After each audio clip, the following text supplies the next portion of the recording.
বিশ্বের অন্যতম শীর্ষ ধনী এবং আমাজনের প্রতিষ্ঠাতা জেফ বেজোস দীর্ঘদিনের বান্ধবী লরেন সানচেজের সঙ্গে বাগদান সেরেছেন।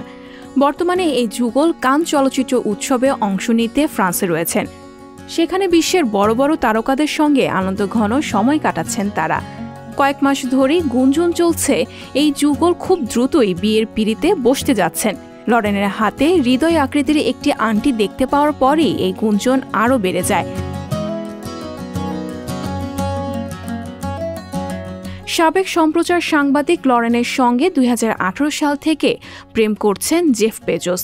তবে ২০১৯ সালে বেজোসের প্রথম স্ত্রী ম্যাকেনজি স্কটের সঙ্গে ছাড়াছাড়ি হওয়ার আগ পর্যন্ত এই সম্পর্কের বিষয়টি দুজনেই আড়ালে রেখেছিলেন।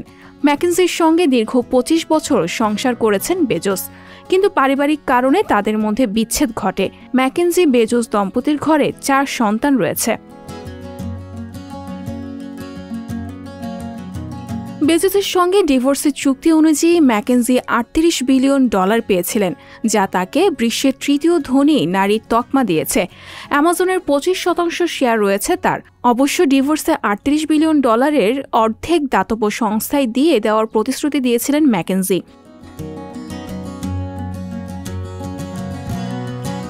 এদিকে বিশ্বের অন্যতম শীর্ষ ধনী জেফ বেজোসের নতুন বাগদত্তা লরেনের এর আগে ২ বার বিয়ে হয়েছিল।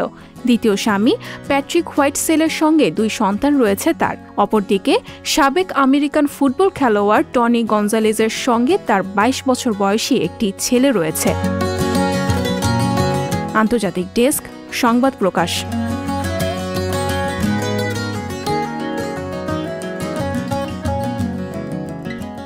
সংবাদ, ফিচার ও অনুষ্ঠানের জন্য ভিজিট করুন সংবাদ প্রকাশের ওয়েবসাইট এবং যুক্ত থাকুন ফেসবুক পেজ ও ইউটিউব চ্যানেলের সঙ্গে।